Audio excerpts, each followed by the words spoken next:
네, 이학영 전문위원과 함께하는 딱이거 시간입니다. 어서 오십시오. 네, 안녕하세요. 오늘은 어떤 내용 준비하셨습니까? 네, 뭐 예고 어제부터 좀 말씀드렸는데요. 이제 SK 하이닉스까지 해서 반도체가 나왔지 않습니까? 네. 그래서 오늘 반도체 업계 전체적인 어떤 명암 이런 걸 한번 따져보도록 하겠습니다.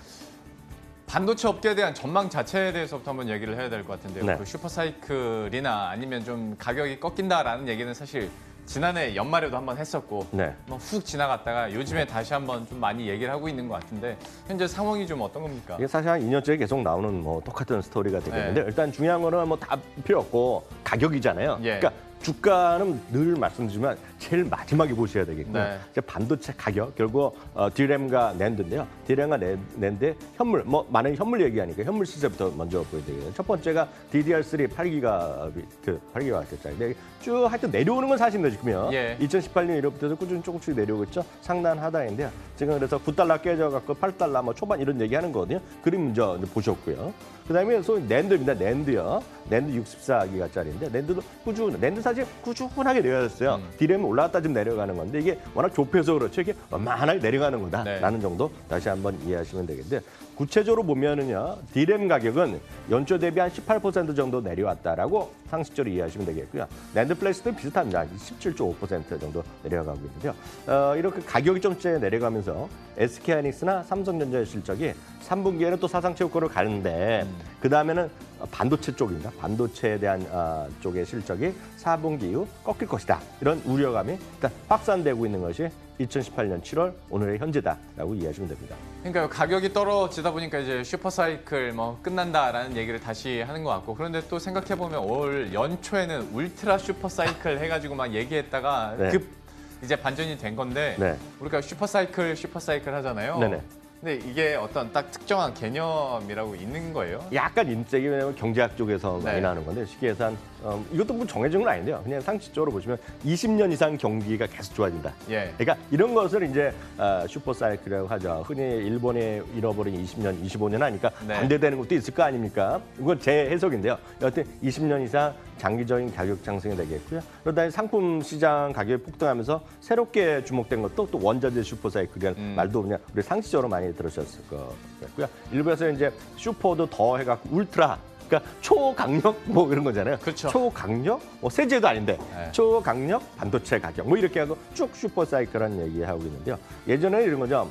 기본이 예전에는 D램 공급이 뭐 황해 법칙인가요? 뭐 그래갖고 몇 년 만에 몇 배씩 늘어난다 네. 얘기 들으셨는데요. 그래서 평균 연 50에서 60% 정도 늘어났는데 요새는 기술이 이제 하도 고도화됐기 때문에 이제 더 이상 쉽지 않고 현재는 20% 맞추기도 어렵다는 얘기하면서 반도체 울트라 슈퍼사이클의 어떤 그런 기본이 있고 수요가 그렇게 늘어난다는 것인데 지금 일부에서는 삼성전자도 더 늘어나고 예를 들어서 SK도 늘어나니까 반도체 공급이 증가하면서 슈퍼사이클을 끝나간다는 그런 주장 이게 2년째 있다. 예. 뭐 지금 현재도 또 있다라고 일단 이해하시면 되겠습니다. 우리가 흔히 너무 쉽게 말하는 그 슈퍼사이클에 대해서 어느 정도 좀 정의를 내려줬는데요. 그렇다면 이제 반도체 업체별로 보다 구체적으로 이야기를 해보도록 하죠. 뭐 삼성전자, SK하이닉스 가장 얘기 많이 하는 종목들이고 마이크론 테크놀로지도 저희가 많이 소개를 해드렸었는데 네네. 이게 종목별로도 어떤 시장 점유율 1위냐 그 그렇죠. 이하냐에 따라서 수익성도 좀 많이 다를 것 같아요. 아니, 상식적으로 보면 1위가 삼성전자, 네. 2위가 SK하이닉스, 3위가 마이크론 이렇게 하시면 되겠네요. 이렇게 좀 그냥 이해하시면 물론 품목적으로 보면 낸드에 약간 차이가 있는데요. 네. 일단 메리츠증권에서 레포트가 이번에는 상당히 히트를 친 거죠. 나름이요. 뭐 아래쪽으로 히트를 쳤는데요. 아쉬운 변곡점이라는 얘기하고 있는데 제일 밑에 제가 박스를 하나 적어놨는데요. 결론이 이겁니다. SK하이닉스에 대해서 보수적 관점 전환이 필요하다 하면서 투자 의견을 매수해서 보유로 내렸습니다. 이게 상당히 예. 저는 이런 레포트가 많이 나와야 돼요. 왜냐하면 네. 솔직하게 객관적으로 쓴 거거든요. 맞고 틀리거는 중요한 것이 아니라 그런 의견이 자연스럽게 나와야 되는데요. 구체적으로 매수 의견에서 보유를 내렸고요. 목표 주가 11만 8천에서 8만 9천을 내렸고요. 여기서 이제 딱 생각하시면 되겠습니다. 물론 우리가 무슨 개인적 월급도 아닌데 외울 필요는 없겠으나 SK하이닉스는 그냥 상식적으로 분기당 5조, 6조를 버는 회사다. 그러니까 이번에 뭐 5조 얼마 벌었잖아요. 그래서 다음 분기에 6조 번다는 얘기인데 여하튼 2018년의 예상은 21조 4천인데 2019년 툭 떨어진다는 얘기죠. 네. 한번 보세요. 17조 8천, 9천이니까요. 하여튼 5조, 6조 벌던 것이 한 4조? 4조에서 5조 뭐 그 정도 보는 거로 투자액을 내렸다라고 보셔야 되겠고요. 똑같이 메리츠증권에서 삼성전자에 대해서도 의견을 좀 내렸습니다. 실제로 보면은요. 근데 사실 삼성전자 때문에 이 모든 것이 그럴 거란 얘기를 하고 있는데요. D램 전략이 기존의 수익성 위주에서 이제 경쟁자들 생기고 자기네들도 이제 그 캐퍼를 더 늘렸으니 이익 점유율을 회복한다는 얘기. 그러면서 결국 공격적으로 내리겠다는 얘기예요. 그러니까 이 얘기는 쉽게 얘기해서 어떤 장기 여전 가격 그런 것들을 떨어뜨리면서도 점유율도 늘리겠다. 뭐 이런 얘기하는 거거든요. 그러면서 이제 영업이익은 2019년 63조 5천억에서 올해 대비 내년 조금 줄어들어서 63조 원 정도 얘기하는 거예요. 그래서 그 정도 일단 얘기하시면 되겠고요. 그러면서 목표 주가를 6만 6천 원에서 5만 9천 원 내린 것이 메리츠증권의 삼성전자, SK하이닉스. 다만 SK하이닉스는 투자기로 내렸고요. 아예 중립으로 내렸고 두 개 다 목표 주가 내렸지만 삼성전자는 유지하면서 목표 주가는 비율은 조금 내렸다. 이렇게 이해하시면 되겠습니다. 예. 한때는 반도체 시장 점유율 70%대까지 갔었던 삼성전자이기 때문에 지금은 50% 이하로 떨어진 상황에서 어찌 보면 당연히 이익 점유율을 유지하고 회복하려는 데 노력이 있겠지만 이런 리포트가 나오고 나서 시장에서는 좀 충격이 있었는데 과연 그러면 해외 IB들은 이걸 어떻게 보고 있을까? 이런 수정된 전략이나 혹은 앞으로의 반도체 전망에 대해서 어떻게 보고 있을까? 좀 궁금해지네요. 일단 보수적인 의견부터 드려요. 물론 긍정적, 보수적인데 보수적 의견부터 말씀드리는데 앞서 제가 말씀드렸다시피 SK하이닉스 기억하시죠? 5조에서 6조. 그래서 대충 20조라고 퉁치면 됩니다. 내년에는 이제 18조 정도 이하로 떨어진다는데요. JP모건은 정말 JP모건대로 되면 큰일 납니다, 지금. 그러게요. SK하이닉스 영업이익이 2018년 20조 3천, 5천. 뭐 이게 20조건 20조건 다 똑같습니다. 2019년 절반 수준으로 훅 떨어진다는 거예요, 이거요. 이게 보면 이게 이런 의견도 분명히 있습니다, 지금요. 나름대로 분석을 해서 나온 수치일 거 아니에요. 말씀드린 최선을 다해서 JP모건 했다라고 보셔야 되겠고요. 골드만삭스도요. 골드만삭스가 2018년에 삼성전자에 48조, 2019년 45조, 2020년 43조로 조금씩 내려놨습니다. 실제로 보면. 근데 메리츠증권이나 이런 쪽은 2019년 떨어지지만 2020년 2분기에 또 좋아진다 얘기하고 있는데 뭐 아직 안 가본 미래고 여하튼 골드만삭스도 조금 내려가고 있고 특히 JP모건에 대해서 다시 한번 강조드리면 JP모건이 쿡 내렸다라는 거 좀 기억해 두시면 바랍니다.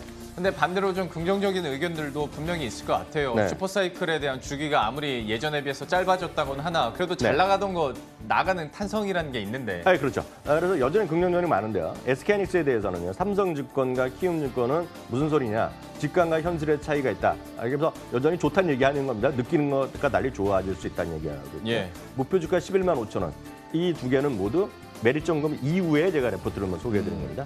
키움증권은 수요 탄력적인 공급 증가 전략 유지한다. 뭐 이런 얘기하면서요. 결국 목표 주가 13만 5천 원으로 제일 높게 보고 있는 증권사는 여전히 13만 5천 원. 그러니까 국내에서도 이렇게 의견이 많이 차이가 나오는데요.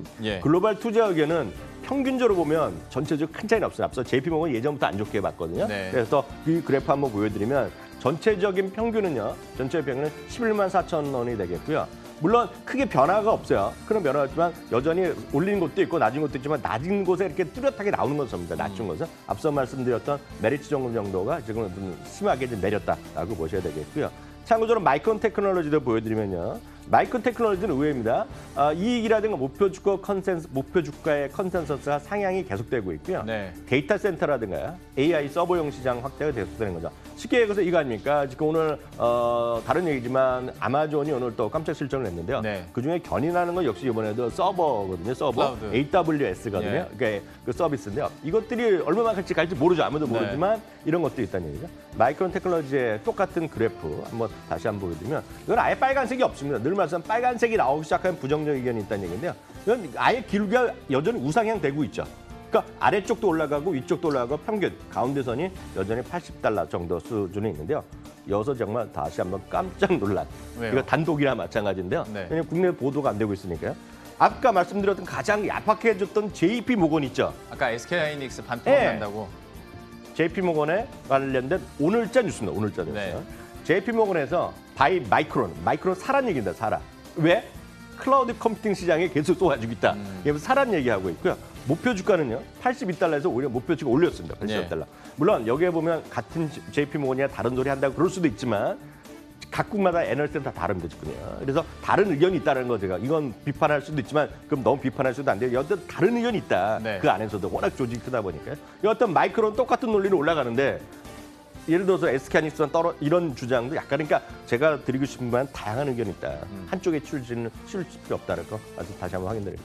뭐 JP모건 안에서도 IT 담당하는 애널리스트가 한 명일 것도 아니고요. 더 중요한 거는 미국 분석하는 사람이 더 센 거죠. 예. 솔직히 말씀드리면. 뭐 마이크론과 SK하이닉스에 대해서 보는 투자 시각이 참 다양하게 여러 방면에 있다 정도로만 좀 받아들이시면 좋을 것 같고요. 그러면 마지막으로 좀 투자 아이디어 어떻게 전략을 세워볼 수 있을까요? 저는 이렇게 보고 있어요. 삼성전자, SK하이닉스 이런 것 자체보다 더 중요한 건 대한민국의 수출도 당연하고요. 금융시장에서 워낙 차지하는 비중이 워낙 크다는 것인데요. 다시 한번 확인드리면 삼성전자, SK하이닉스가 영업이익이 1분기 기준은 46.7%를 차지했습니다. 대한민국에서요. 삼성전자 제외하고는 영업이익 6.4% 감소했습니다. 삼성전자 플러스 SK하이닉스 합하면 영업이익이 14% 1분기 얘기 드리는데 감소했거든요. 코스닥은 9.2% 떨어져 있는데요.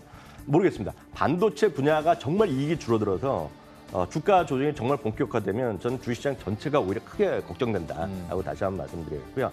다만 현재 시점에서 줄여야 되느냐? 전 줄일 이유가 하등의 이유가 없다. 물론 주식시장은 리스크 상품이기 때문에 뭐라 할 수는 없지만 저는 왜 줄여야 되는지 전 개인적으로 아직 이해가 안 된다는 갖고 있고요. 그 이유는 말씀드리면 세 가지 정도 말씀드리면 반도체 수급이 악화되고 이익 감소, 주가 하락일 거라는 건 여전히 많은 의견은 아니다. 여전히 소수 의견 쪽으로 보셔야 되겠고 앞서 제가 보여드렸다시피 두 번째, 남북미 관계가 개선돼서 본격화되면 국내 주식시장은 저평가 분명히 해소될 텐데요.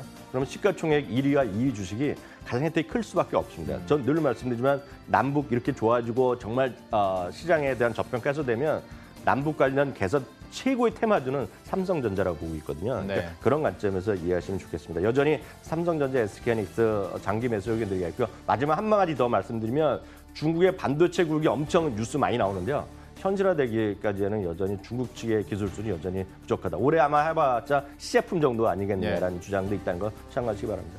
반도체 분야에 대한 어떤 비관적인 전망들이 나오다 보니까 많은 분들이 좀 가슴 한쪽에 좀 이렇게 불안한 마음을 두셨을 텐데요. 삼성전자와 SK하이닉스에 대한 매수 의견 다시 한번 확인을 해봤고요. 반도체 전망에 대해서도 함께 체크를 해드렸습니다. 지금까지 이양영 전문위원과 함께했습니다. 고맙습니다.